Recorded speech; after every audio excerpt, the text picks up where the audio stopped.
오늘은 사랑을 하려면 끝까지 하라, 사랑을 하려면 끝까지 하라, 이런 제목으로 하나님 말씀을 전하겠습니다.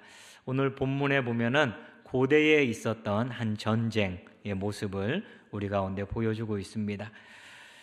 여러분이 이제 오늘 원래는 1절부터 쭉 읽어야 하는데 1절부터 읽잖아요. 그러면은 절반은 가수면 상태로 들어갈 겁니다. 왜냐하면은 여기에는 모르는 지명, 모르는 사람이 이름이 많이 나오기 때문에 그래요. 엘람이 나오고 엘라살이 나오고 그돌라오멜이 나오고 아므라벨이 나오고 누가 뭐 사람인지 어디가 지명인지 모르는 그런 게 혼재되어 있다 보니까 여러분이 읽으면은 아마 시작하자마자 이 잠자리에 들기 때문에 제가 여러분을 배려해서 11절부터 읽었습니다. 한번 지도를 한번 보세요. 이 전쟁이 일어난 지도를 한번 보겠습니다. 북쪽에서 그러니까 메소포타미아 그 지역입니다. 이 북쪽에서 4명의 왕이 이 소돔과 고모라 지역으로 쳐들어옵니다. 소돔과 고모라가 비옥한 땅이었잖아요. 그렇기 때문에 이 당시의 전쟁이라는 건 주로 사실은 먹을 것 뺏는 겁니다. 식량 뺏고 가축 뺏고 이런 전쟁이잖아요. 그러니까 그거 뺏으러, 왜냐하면 워낙 그 생산 수단이 발달이 안 돼 있기 때문에 많이 그 먹는 것 자체가 힘들었던 때니까요. 그래서 이제 오늘 본문에 나온 것은 2차 전쟁입니다. 1차 전쟁은 벌써 14년 전에 한번 있었습니다. 북쪽에 있는 4왕이 연합해서 소돔과 고모라를 정복을 합니다. 그리고 소돔과 고모라가 약속을 하고 조공을 바치기로 그렇게 약속을 하고 12년이 흐릅니다. 13년째쯤 되니까 이제 그만 내자. 우리도 못 살겠는데 계속 언제까지 우리가 조공을 바치겠느냐. 그리고 나름대로 국력을 키워가지고 13년째 되는 때 조공을 안 바칩니다. 조공 안 바치면 어떻게 해요? 가만히 내버리십니까? 그렇지 않죠. 또 쫓아가고 찾아가가지고 전쟁을 일으키는 겁니다. 그 두 번째 전쟁이 이제 오늘 본문에 나와 있는 거예요. 여러분, 성경에 왜 이 고대 전쟁을 이렇게 기록했을까요? 아브라함 시대에 전쟁이 뭐 한 번, 두 번 있었던 것도 아니고 많은 전쟁이 있었을 텐데 굳이 이 전쟁을 여기에 창세기 14장에 기록한 이유가 뭐겠어요? 여러분, 우리 성경은 역사책이 아니죠? 역사가 기록이 돼 있어요. 하지만 일반 사가가 그 역사의 어떤 그런 사료를 가지고 적는 그런 역사의 개념은 없습니다. 성경에. 역사적 사실을 다루면서도 뭐예요? 거기 그것을 기록한 목적은 거기에 나타난 하나님의 뜻을 보여주고 우리에게 구원의 길을 가르쳐주고 우리가 어떻게 살아야 하는지를 보여주기 위해서 성경이 기록된 거 아닙니까? 그래서 일반 역사에서는 너무나 중요한 인물인데 성경에서는 거의 다루지 않는 경우가 있어요. 그리고 역사적으로는 아무런 그 중요한 일이 아니에요. 그러나 성경에서는 그것을 굉장히 돋보기로 보듯이 확대해서 보여주고 있습니다. 왜냐하면 성경은 성경을 기록한 목적이 있기 때문에. 그러니까 여러분, 성경을 볼 때 역사책으로 보면 안 됩니다. 또 어떤 분들은 성경을 또 과학책으로 봅니다. 성경은 과학적인 목적으로 기록된 게 아니기 때문에 성경을 또 과학책으로 봐서도 안 된다는 거예요. 그러면은 왜 이 전쟁이 특별히 기록이 되어 있느냐? 이 전쟁이 누구랑 관련이 있는 전쟁이에요? 아브람하고 관련이 있는 전쟁이니까 이 전쟁을 기록을 해놨습니다. 아브라함이 이 전쟁에 직접 가담을 하게 돼요. 그러면은 왜 아브라함이 이 전쟁에 가담을 했느냐? 이 당시에 전쟁이란 건 먹을 것 빼앗는 전쟁이요, 땅 빼앗는 전쟁이요, 또 조공 바치게 하는 그런 전쟁인데 그런 전쟁에 왜 아브라함이 참여를 했느냐? 이유는 뭐예요? 하나예요. 뭐예요? 이 조카 롯 때문에. 조카 롯을 구하기 위해서 그 어마어마한 전쟁에 참여하게 됐다는 거예요. 우리가 14장을 전쟁 이야기로 따로 독립해서 이 생각을 하면 안 됩니다. 14장 앞에는 몇 장이 있죠? 네, 13장이 있죠. 13장에 무슨 내용이 나와 있습니까? 롯과 아브라함의 분가하는 이야기가 나옵니다. 롯이 눈을 들어서 자기 가장 살기 좋은 복지를 선택하잖아요. 여기야말로 정말 무릉도원과 같다. 선택한 곳이 이제 요단 동편. 그리고 요단 동편에서 점점 도시로 가더니 어디로 결국엔 가게 되느냐? 소돔 땅에서 살게 됐다는 거예요. 만약에 롯이 이 당시에 소돔을 선택하지 않았다. 그러면은 이 전쟁 기록될 필요가 없는 거예요. 14장 기록될 필요가 없어요. 14장에 기록된 이유는 롯이 소돔 땅으로 내려가서 거기 살고 있기 때문에 나온 거예요. 그러니까 13장은 14장의 원인이 되는 겁니다. 이 롯 같은 경우는 14장 12절에 보면은 소돔에 거주했다 이렇게 성경에 나오거든요. 이 히브리 말로, 우리나라 말로 거주했다. 히브리 말로는 두 가지 단어가 있어요. 하나는 샤칸이라고 하는 단어가 있고요.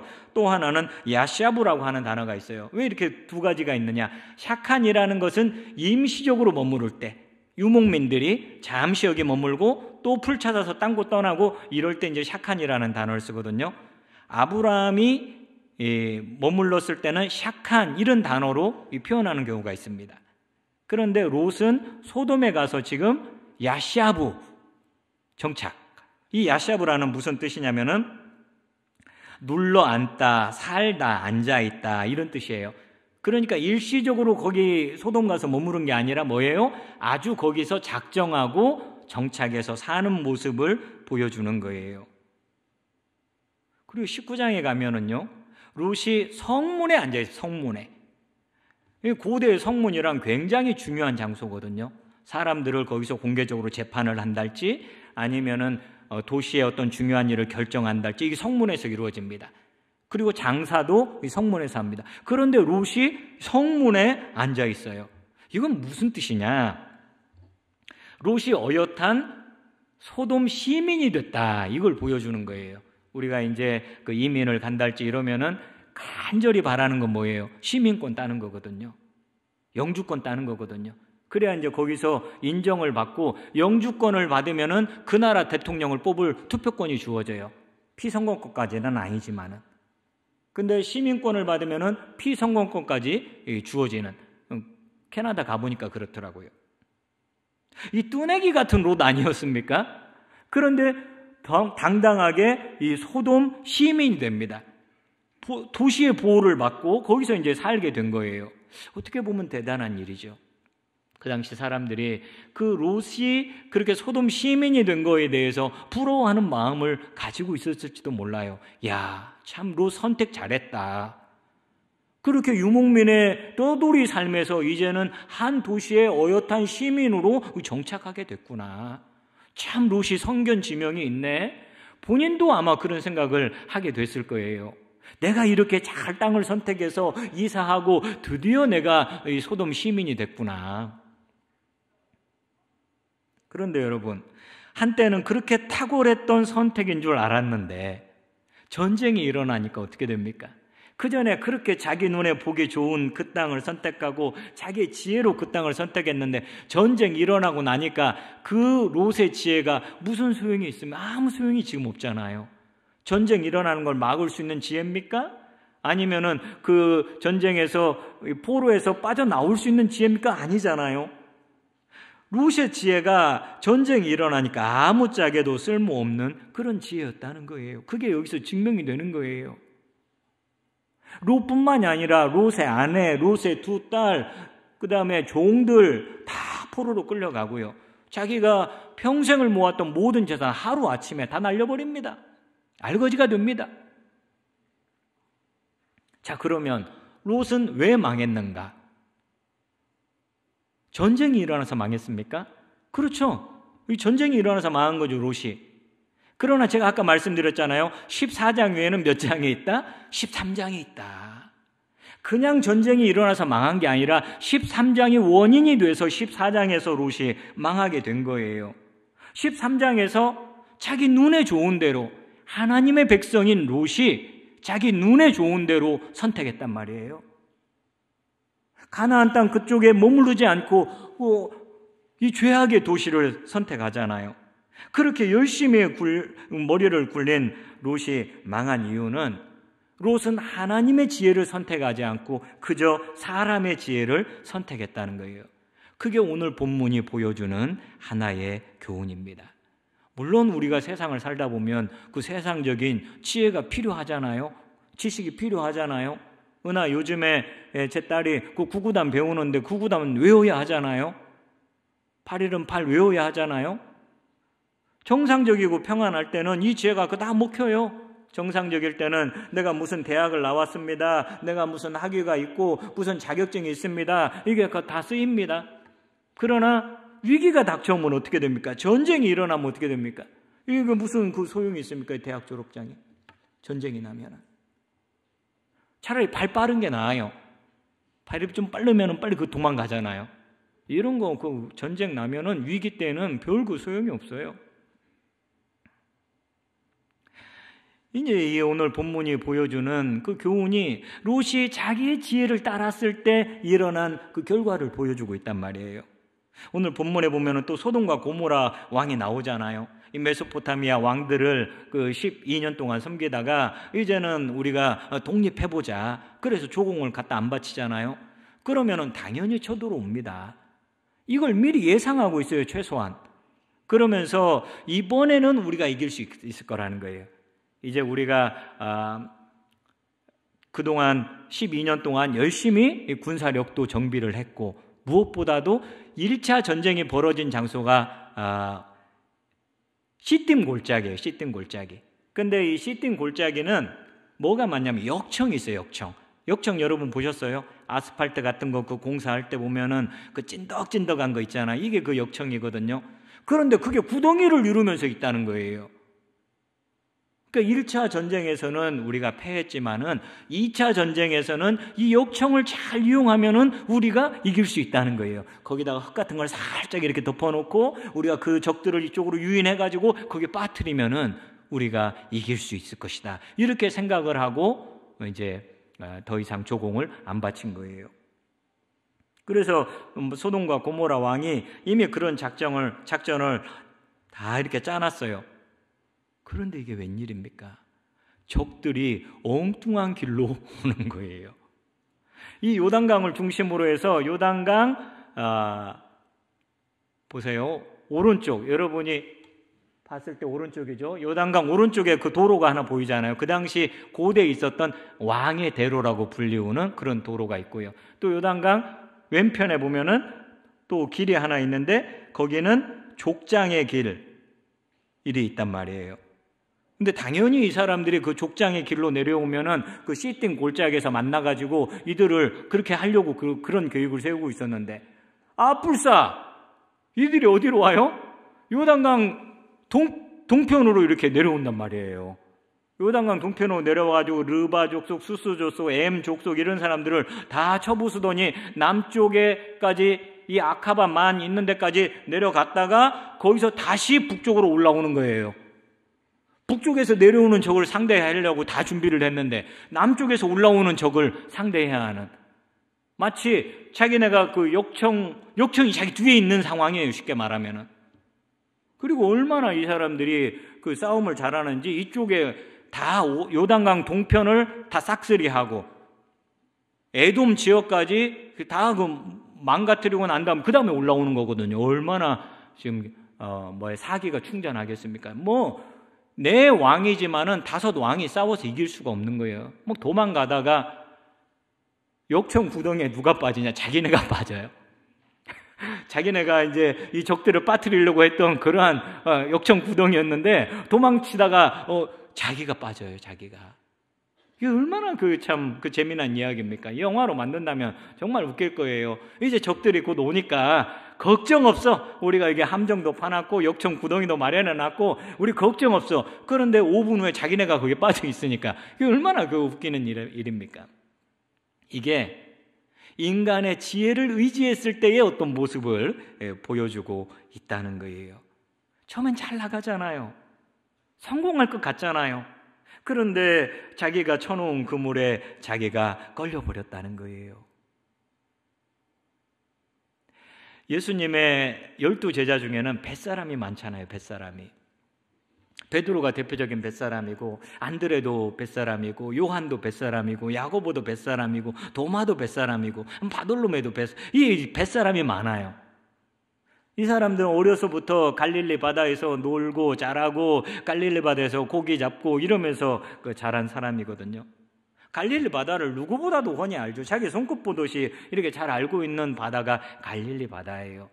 그런데 어느 날 갈릴리 바다를 건너가다가 큰 풍랑을 만나지 않습니까? 풍랑을 만났을 때 나름대로 경험이 있을 거예요. 그걸 따라가지고 그 매뉴얼 같은 게 있을 겁니다. 일단은 돛을 내려야 한다. 또 여기 노를 저을 때에는 어느 쪽 방향으로 그 노를 저어야 한다. 물이 만약에 들어오게 되면은 어떤 크기의 바가지를 가지고 그것을 퍼내야 한다. 그래야 가장 효율적으로 물을 퍼낼 수 있다. 나름대로 그 매뉴얼이 있는 거예요. 그런데 이번 폭풍은 달라요. 아무리 그 매뉴얼대로 해도 도저히 폭풍을 이겨내거나 육지로 배를 내거나 그럴 수가 없는 그런 상황이에요. 자기네들의 노하우가 통하지 않아요. 자기의 경험과 자기의 지혜가 통하지가 않아요. 자기의 경험과 지혜가 그냥 휴지 쪼가리에 불과한 거예요. 죽음의 공포 앞에서 바들바들 떨고 있을 때, 그때 우리 예수님이 그 풍랑을 뚫고서 저벅저벅 그 물 위로 걸어오시잖아요. 물 위로 걸어오시면서 예수님이 그 제자들 향해서 뭐라고 그럽니까? 안심하라. 나니 두려워하지 말라. 우리 예수님이 그렇게 말씀하시거든요. 그리고 예수님이 그 배 위에 올라가니까 그 다음에 어떤 일이 일어나는지 여러분 잘 아시잖아요. 예수님이 말씀하시니 거친 파도가 잔잔해졌네. 예수님이 말씀하시니 거친 파도가 잔잔해. 제가 여러분을 일초등부로 생각하고 거친 파도가 잔잔, 거기에 그냥 사람의 그림자가 그냥 그대로 비칠 정도로 잔잔. 이거 명경지수라고 하죠. 유리와 거울처럼 잔잔해진 거예요. 여러분, 그 바다에서 잔뼈 굵은 사람 아니에요. 평생을 갈릴리 바다에서 배를 탄 사람 아니에요. 근데 그들의 경험과 지식이 이 풍랑에서 그들을 살려줄 수가 없었어요.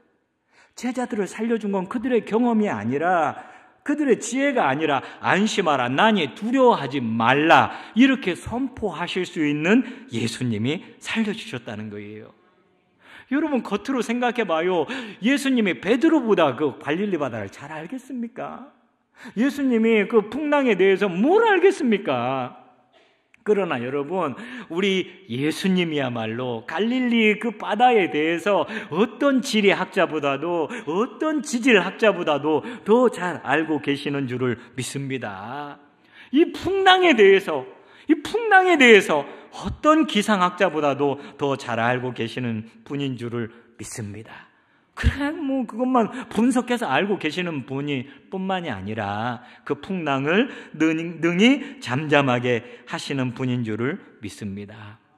여러분, 예수님은 왜 늦게 왔어요? 제자들이 그렇게 고생하는 줄 알면은 이제 고생 시작하고 풍랑 일기 시작하자마자 바로 달려와가지고 잠잠하게 해주면 얼마나 좋았겠어요? 제자들이 죽을 똥 살똥 그 죽음의 공포 앞에 있는 것을 뻔히 아시고 그걸 다 겪게 하신 다음에 왜 그 다음에 이렇게 예수님이 오십니까? 좀 먼저 오시지. 여러분, 예수님이 늦게 오시는 것은 우리에게 영적인 교훈을 줘요.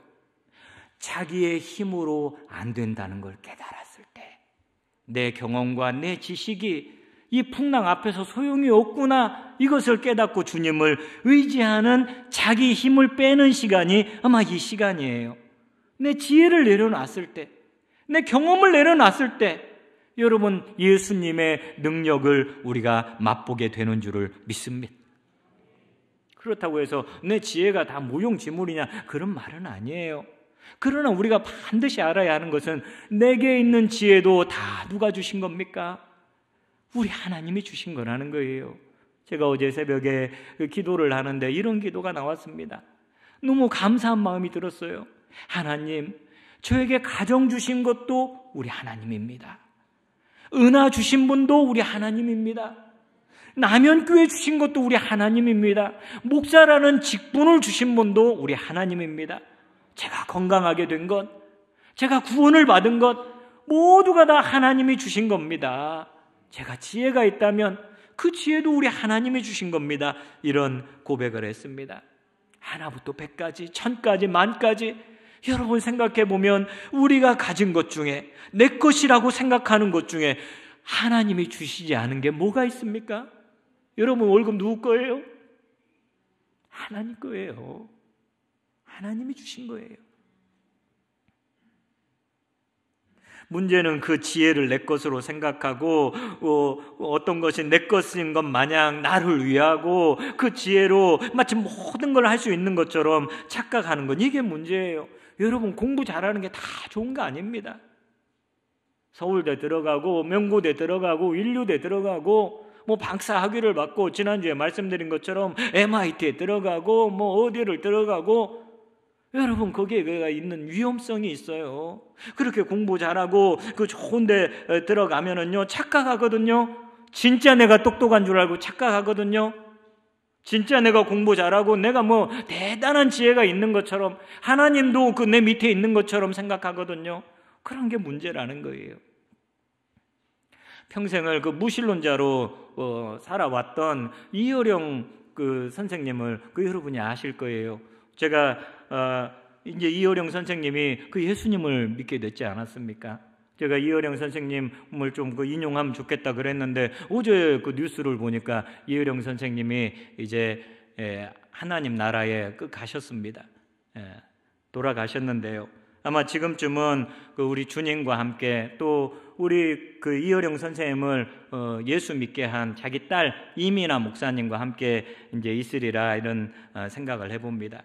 이분이 예수를 믿고 난 다음에 쓴 책이 지성에서 영성으로 이런 책을 썼습니다. 거기 보면 이제 이런 내용이 나와 있거든요. 제가 조금 읽어드리겠습니다. 사람들이 나를 만나기만 하면 꼭 그에 대한 질문을 합니다. 왜냐하면 그 무신론자로 인터넷에 찾아보니까 원래 종교는 성리학, 유교로 되어 있더라고요. 어쩌다가 예수를 믿게 되었느냐는 겁니다. 질문은 한 가지이지만 묻는 사람들의 말투는 제각각 다릅니다. 예수님을 이웃집 강아지 이름 부르듯이 하는 안티 크리스천들은 경멸조로 물어보고 까미처럼 신없는 순교자를 자처하는 예술가들은 배신자를 대하듯 질책하는 투로 말합니다. 다른 종교를 믿고 있는 사람들은 아쉬운 표정으로 금시 혀라도 찰듯이 한숨을 쉴 것처럼 낮은 목소리로 질문을 합니다. 심지어 어떤 친구들은 예수쟁이가 됐다면서 라고 내뱉듯이 비웃습니다. 오랜 세월 글을 써왔지만 누구도 내 면전에다 대고 글쟁이라고 욕하는 사람은 없었지요. 그런데 말입니다. 세례를 받자마자 어느새 나를 쟁이라고 부르는 사람들이 이따금 생겨나게 된 겁니다. 예수쟁이라고 욕하는 사람들은 스스로 자신이 욕쟁이라는 것을 알 겁니다. 그렇기 때문에 나는 아무 대꾸도 하지 않아요. 화내지도 않습니다. 세례를 받자마자 갑자기 성인이 돼서 그러는 게 아닙니다. 그들의 얼굴과 거동에서 나 자신이 그동안 걸어왔던 외롭고 황량한 벌판을 보았기 때문입니다. 남을 찌르지 않고서는 살아갈 수 없는 사막의 전갈 같은 슬픈 운명 말입니다. 그들의 가슴 속에도 거북한 무엇이 암처럼 자라고 있기 때문에 그런가 봅니다. 겉으로는 강한 싸움꾼인 척하지만 옆에서 누군가 한마디 훈수를 하고 조금만 역성을 들어주면 금시 어린애처럼 울음을 터뜨리는 약한 무신론자들인 겁니다. 우리가 가진 지혜, 우리가 가지고 있는 경험이라는 게 뭡니까? 마른 나뭇잎과도 같아요. 마른 나뭇잎 건들기만 하면 다 바스러지지 않습니까? 그걸 가지고 대단한 그 지혜자인 것처럼 하지만은 이어령 선생님의 표현처럼 강한 싸움꾼인 것처럼 하지만 어린아이와 같다는 거예요. 그래서 이어령 선생님의 책 제목이 지성에서 영성으로예요.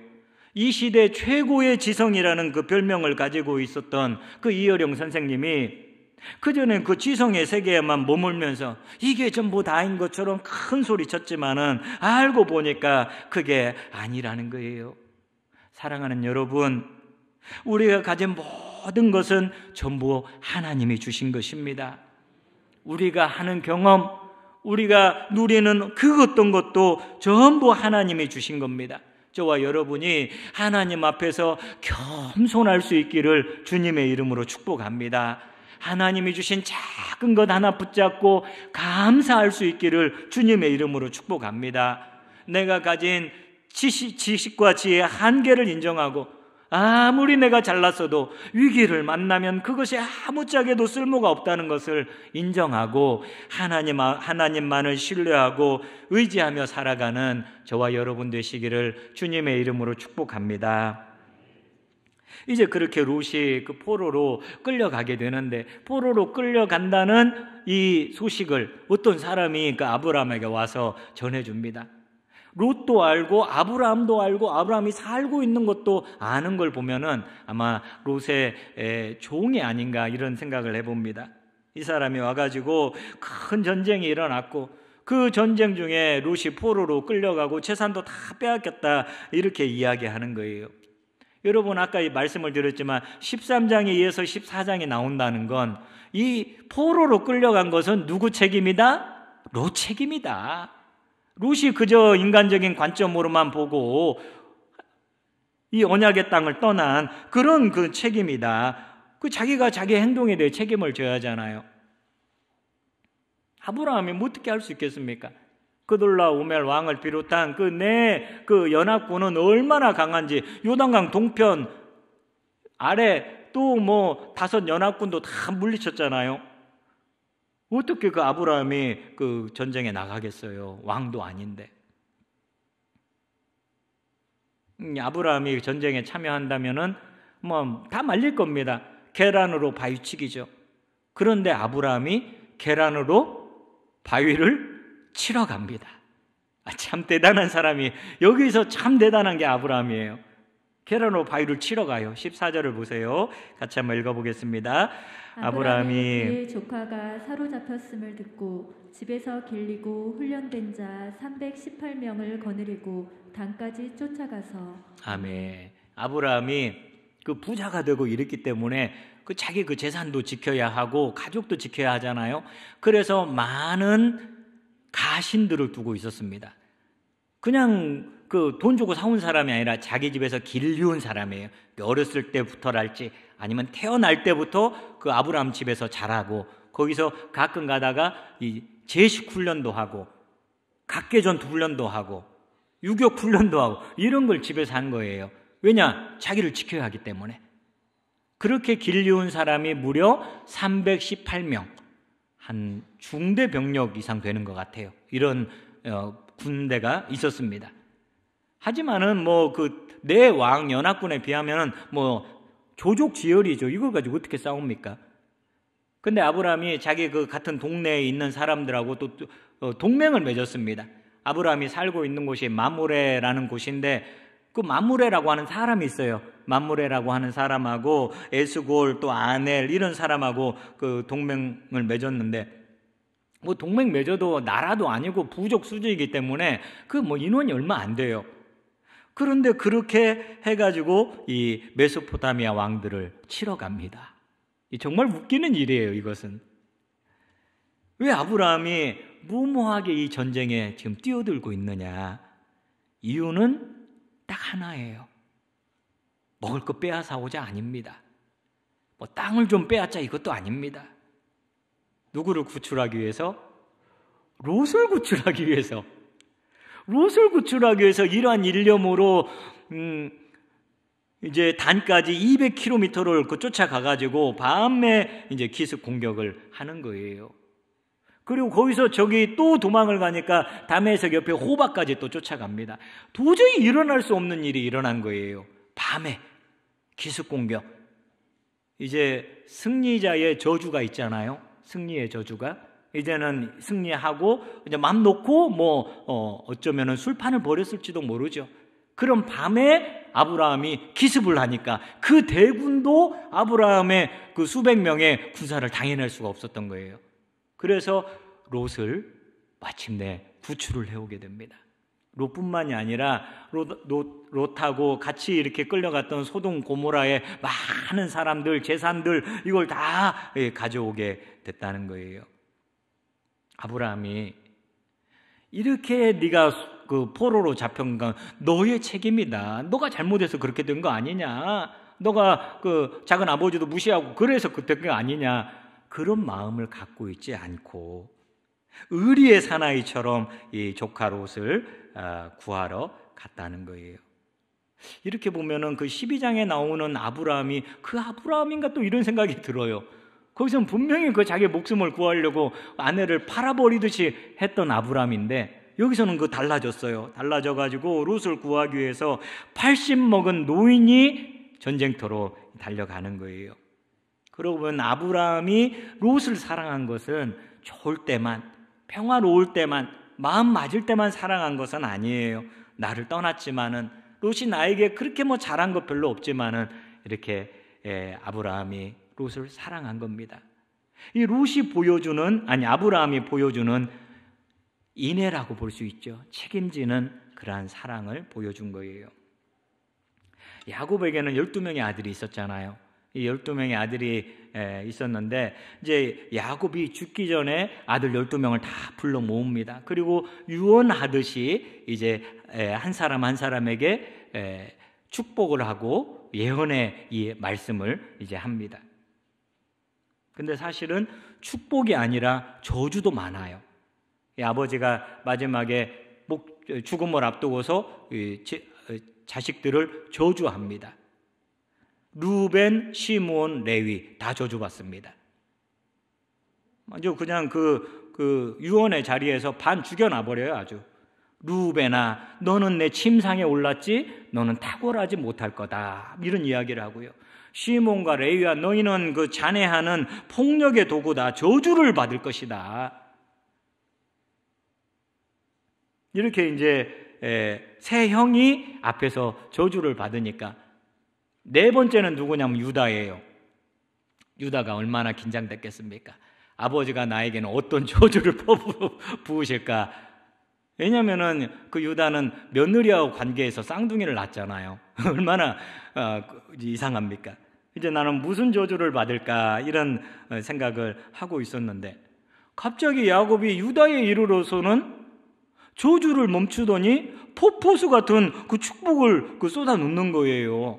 유다가 찬송이라는 뜻이거든요. 유다야, 너는 형제들의 찬송이 될 것이다. 유다야, 통치자의 지팡이가 너에게서 나올 것이다. 뭐예요? 메시아 예수 그리스도가 너의 후손에서 나올 것이다. 이런 예언을 하고 있는 거예요.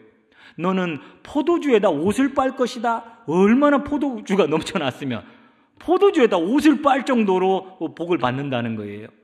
그리고 재미있는 축복이 하나 있습니다. 너의 이가 휘어질 것이다. 왜? 젖을 너무 많이 먹어가지고.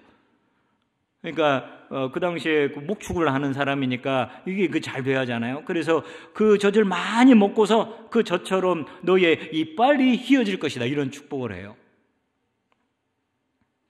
루벤 저주받고 시몬도 저주받고 레위도 저주받았는데 왜 갑자기 유다에 이르러서 이렇게 축복의 본물이 쏟아지는 걸까? 왜 유다는 이런 축복을 아버지에게 받았을까? 이유가 있어요. 여러분, 요셉이 애굽에서 그 총리가 되잖아요. 형들이 팔아가지고 나중에 총리가 되는데 큰 기근이 왔을 때에 이제 형들이 양식을 사러 애굽으로 옵니다. 요셉은 알아보죠. 형들은 몰라보고. 그때 요셉이 형들을 몇 가지로 그 시험을 합니다. 마지막 시험이 뭐냐? 자기 은잔을 갖다가 자루에다가 집어넣는 거예요. 누구 자루에 집어넣느냐? 자기의 친동생 베냐민 자루에 집어넣는 거예요. 그래가지고 나중에 그걸 발각되게 하잖아요. 그래가지고 이제 이렇게 요셉이 판결을 합니다. 이 은잔을 도둑질해 간 베냐민은 여기 애굽에 남아서 나의 노예로 살 것이요 너희 나머지 10명은 다 돌아가라. 옛날 같으면 어떻게 했겠어요? 이 요셉과 베냐민 라헬의 아들들 아닙니까? 눈에 가시예요, 이 형제들 사이에서는. 왜? 아버지가 걔네들만 좋아하니까. 그러니까 에이, 이왕 잘됐다 그러면서 갔을지도 몰라요. 그런데 유다가 어떻게 합니까? 울며 불며 나섭니다. 총리시여, 우리 막내 동생을 제발 보내주시고 제가 노예로 살겠습니다. 제가 노예가 될 테니까 제 막내 동생은 제발 보내주세요. 이렇게 유다가 변한 거예요. 자기 그 막내 동생을 위해서 자기가 그 노예가 되겠다고 그런 그 사랑을 보여주는 거예요. 야곱이 그 유다를 축복한 데에는 이런 그 배경이 있습니다. 여러분, 조카 롯을 구하기 위해서, 별로 그 잘한 것도 없는 조카 롯을 구하기 위해서 목숨을 걸고 전쟁터로 달려간 아브람, 또 베냐민을 구하기 위해서 내가 차라리 노예가 되겠습니다라고 했던 그러한 유다. 이 인애의 사랑을 이들이 보여주고 있는데 이것은 바로 우리 예수님을 예표하는 것이기도 합니다. 우리 예수님이 그렇게 하셨거든요. 자격이 없는데 예수님이 오셔가지고 목숨을 내어주셨잖아요. 여러분, 예수님이 그 제자들을 사랑할 때 말 잘 들을 때만 예수님이 사랑했나요? 예수님이 한번 설교하시면은 아멘, 아멘 하면서 졸지 않고, 어떤 분도 긴장하고 계시네요. 졸지 않고 집중해가지고 예수님 말씀을 들을 때만 예수님이 사랑했나요? 아니죠. 제자들이 예수님을 다 배신하고 떠난 그 제자들도 예수님은 사랑했단 말이에요. 베드로, 예수님 모릅니다. 알면 내가 손에 장을 지집니다. 이런 저주를 했던 베드로. 그 베드로도 예수님이 변함없이 사랑하시잖아요. 요한복음 21장에 보면은 그 베드로를 찾아온 이유가 네가 나 배신한 것 갚아주겠다, 복수 혈전을 펼치려고 오신 것이 아니고 그런 베드로에게 용서해 주시고 다시 베드로를 세워가지고 내 양을 치라, 내 양을 먹이라 그러려고 예수님이 찾아오신 것 아니에요. 요한복음 13장 1절에 보니까요, 6월절 전에 예수께서 자기가 세상을 떠나 아버지께로 돌아가실 때가 이른 줄 아시고 세상에 있는 자기 사람을 사랑하시되, 그 다음에 같이 한번 읽어봅시다. 끝까지 사랑하시니라. 아멘. 예수님의 사랑은 일시적이고 감정적이고 시간이 지나면은 약해지는 그런 사랑이 아니었어요. 끝까지 하는 사랑, 변하지 않는 사랑. 이 사랑을 확신한 사도 바울이 뭐라고 그럽니까? 누가 우리를 그리스도의 사랑에서 끊으리요? 환난이나 공고나 박해나 기근이나 적신이나 위험이나 칼이라. 세상에 그 어떤 것도 예수님의 사랑에서 우리를 끊을 수 없다는 거예요. 저와 여러분이 그 사랑받고 있는 줄 믿으시기를 바랍니다. 이 사랑을 받은 우리가 그 사랑을 또 흘려보내야 한다는 거예요. 먼저 우리를 이렇게 끝까지 변함없이 사랑해 주시는 그 주님을 사랑하는 성도가 되기를 우리 주님이 원하고 계신다는 거예요. 주님이 변함없이 우리를 사랑하시잖아요. 어떤 것도 끊을 수 없게 주님이 사랑하시잖아요. 그러면은 우리도 어떤 것도 끊을 수 없게 주님을 사랑해야 한다는 거예요. 우리가 예수님 믿고 우리가 신앙생활 한다고 다 우리의 삶에 좋은 일만 일어나는 건 아니잖아요. 기도해도 응답 못 받는 경우도 있잖아요. 큰 질병이 찾아와가지고, 아픔이 찾아와가지고, 자녀가 문제가 찾아와가지고 해결되지 않을 때도 있잖아요. 여러분, 그 문제는 주님이 우리를 향한 사랑을 끊을 수가 없습니다. 마찬가지로 우리가 주님을 향한 사랑도 끊을 수가 없다는 거예요. 그렇게 될 수 있기를 주님의 이름으로 축복합니다. 두 번째로는 오늘 이렇게 가르쳐 주신 것처럼 가족과 형제자매를 끝까지 사랑하기를 주님이 원하고 계십니다. 여러분, 배우자를 어떻게 사랑하고 계십니까? 가족을 어떻게 사랑하고 계십니까? 이 예수님의 인애로 여러분이 사랑하고 있습니까? 아니면은 돈 잘 벌어다 줄 때만 그 사랑하고 있습니까? 아니면은 건강할 때, 아니면 젊었을 때, 결혼했을 때 몇 년 동안만 그렇게 사랑하고 있습니까?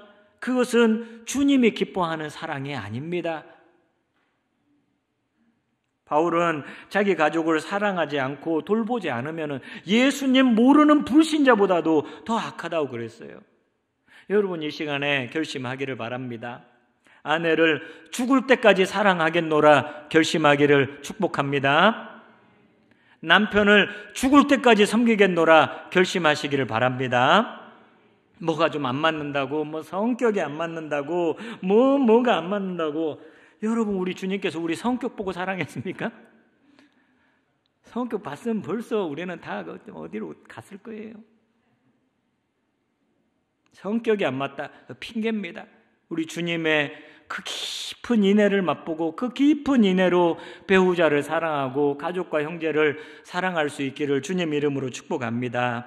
말씀을 마무리하겠습니다. 오늘 고대 전쟁이 보여주는 두 가지 교훈. 하나는 롯의 어리석은 선택, 자기 지혜만 의지했을 때 그 어리석음을 보여줍니다. 하나님의 백성인데도 자기 지혜만 의지하다가 망해가는 걸 보여줍니다. 롯은 돌이킬 줄을 몰라요. 저와 여러분이 하나님의 지혜를 의지하고 겸손하게 하나님 의뢰할 수 있기를 축복합니다. 저와 여러분에게 이 인애의 사랑이 있기를 바랍니다. 변함없지 않는 그 주님의 사랑, 끝까지 하는 그 사랑, 이 사랑을 우리가 받았는데 그 사랑을 우리 주님을 향해서, 그 사랑을 우리 이웃을 향해서, 가족을 향해서 흘려보내는 저와 여러분 되시기를 주님의 이름으로 축복합니다. 우리 함께 기도하겠습니다.